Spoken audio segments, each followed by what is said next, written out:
안녕하세요. 뉴스반장입니다.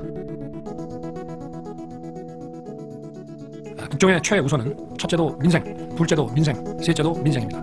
어려운 국민을 돕고 민생을 챙기는 것이 바로 정부의 존재 이유입니다. 그런 측면에서 이번 총선을 통해 나타난 민심을 우리 모두 겸허하게 받아들여야 합니다.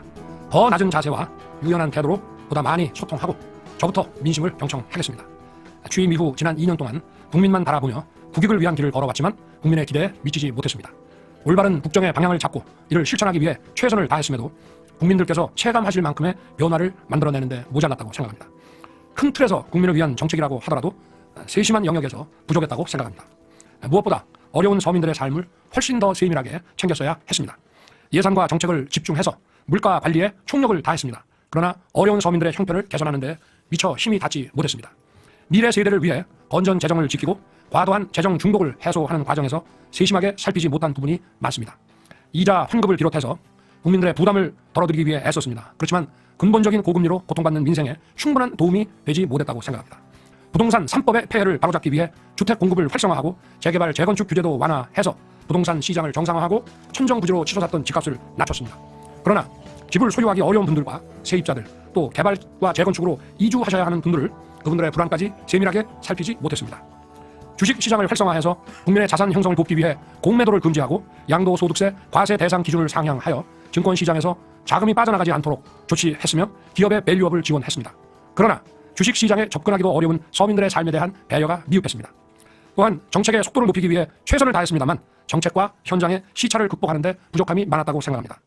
대외 의존도가 높은 우리 경제의 어려움을 풀기 위해 수출 드라이브와 건전 재정, 민간 주도 성장을 지속적으로 추진했고 실제 수출이 되살아나면서 경제가 다시 일어서고 있습니다. 하지만 이러한 경제 회생의 온기를 모든 국민에게 골고루 확산시키는 데까지는 정부의 노력이 부족했습니다.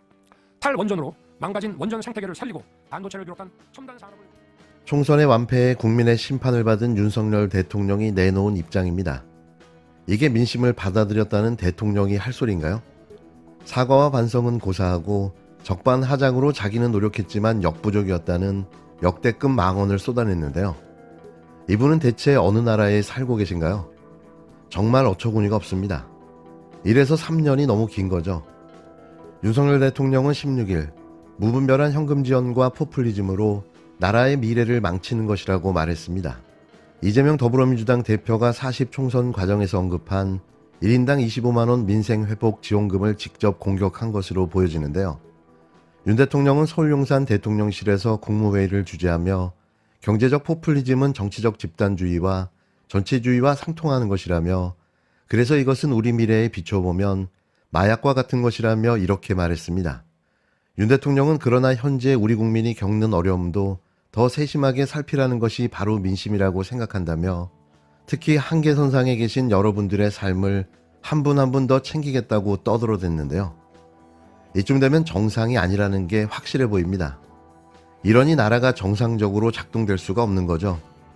이제 남은 답은 탄핵만 남은 것 같습니다. 윤석열 대통령이 지지율 20%대로 하락했다는 여론조사 결과가 계속해 나오고 있습니다. 40 총선에서 여당인 국힘당이 패배한 것을 두고 국민 절반 이상은 윤석열 대통령에게 책임이 있다고 봤는데요. 여론조사꽃이 15일 발표한 정례 여론조사에서 윤석열 대통령의 국정 수행의 긍정평가가 25.7%, 부정평가는 72.8%로 집계됐습니다. 말 그대로 떡락한 거죠. 이는 윤 대통령 취임 이후 20%대 지지율 하락은 두 번째인데요. 하지만 이렇게 급락한 건 또 처음입니다.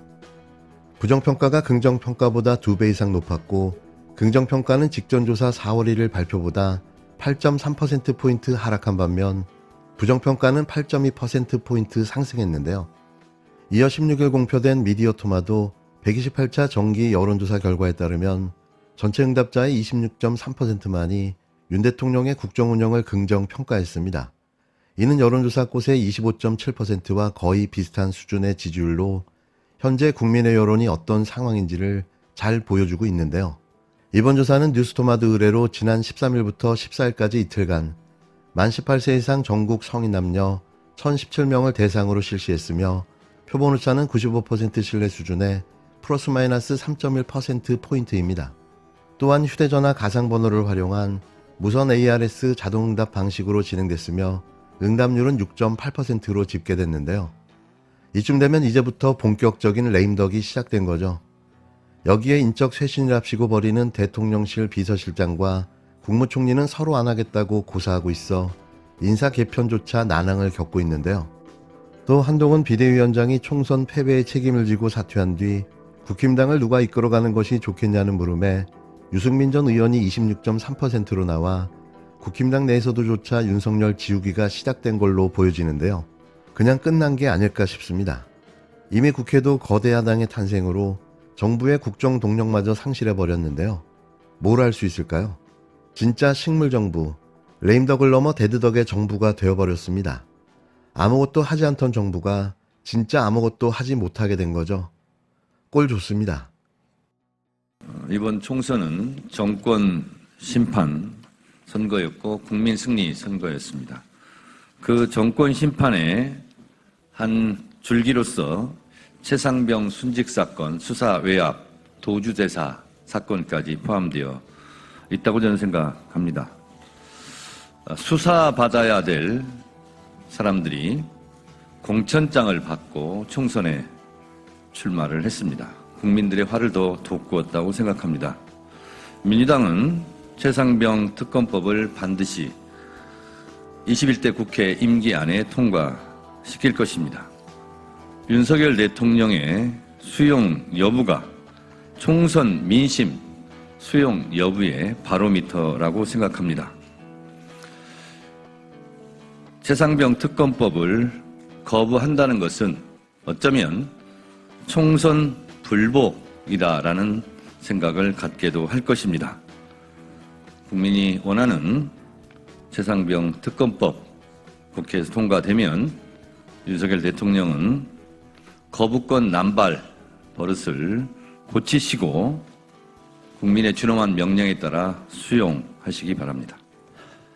최상병 특검법 수용 여부는 국정 쇄신의 시금석입니다. 무신분립이라는 말처럼 정부가 공정하고 상식적인 국정 운영을 할 거라는 신뢰가 무너지면 국정 운영은 불가능합니다. 김건희 특검과 최상병 특검은 대표적인 공정과 상식에 관한 과제입니다. 권력을 사유화하고 수사를 방해했다는 의혹을 털지 않는다면 앞으로 윤석열 대통령이 콩으로 매주를 쓴다고 해도 믿을 국민은 아무도 없을 것입니다. 국민의 힘에서도 특검법을 전향적으로 검토해야 한다는 목소리가 나오고 있습니다. 최상병 특검법의 경우 21대 국회에서 당장 처리가 가능합니다. 나라를 지키려고 입대했다 숨진 최상병 사건의 진상을 밝히자는 것을 반대할 아무런 명분도 없습니다. 윤석열 대통령은 총선으로 나타난 주권자, 국민의 뜻을 수용하기를 바랍니다. 국민은 총선을 통해 거부권을 행사한 대통령에게 거부권을 행사했습니다. 또다시 국민의 뜻을 거부하려 든다면 그때는 정말로 파국을 맞게 될 뿐입니다. 윤석열 대통령과 국민의힘은 최상병 특검부터 즉시 수용하겠다고 국민께 밝히십시오. 해병대 병장 출신 전재수 의원입니다. 기자회견 문을 읽도록 하겠습니다. 21대 국회에서 최상병 특검법을 반드시 통과시킵시다. 신속 처리 안건으로 지정되었던 고 최상병 순직 수사 외압 등에 관한 특검법이 지난 4월 3일자로 본회의에 자동 부의됐습니다. 이제 21대 국회가 50일가량 남았습니다. 이 기간 동안에 최상병 특검법을 반드시 통과시켜야 합니다. 국민들께서는 이번 총선으로 윤석열 정권과 국민의힘을 매섭게 심판하셨습니다. 그 심판의 이유 중 하나가 바로 이 최상병 사망 사건입니다. 대한민국 장병의 억울한 죽음과 수사 외압 의혹, 거기에 핵심 피의자 이종섭 전 장관의 호주 대사 임명과 도피성 출국, 이후 25일 만에 사퇴까지 국민들께서는 대한민국의 상식이 무너지는 장면을 똑똑히 목도하였습니다. 그 결과 투표로 심판하셨습니다. 국민을 두려워하지 않고 국민을 우습게 알고 국민을 무시하는 윤석열 정권에게 국민이 여기 있다는 것을 보여줬고 국정기조를 바꾸라 명령하셨습니다. 국회도 이러한 민심을 받들어야 합니다. 윤석열 대통령실은 총선 참패 이후 국민의 뜻을 겸허히 받들겠다며 국정을 쇄신하겠다 말했습니다. 국민의힘 역시 국민의 해초리 겸허히 받들겠다고 말했습니다. 이 반성이 진심이라면 말만 하지 말고 행동하십시오.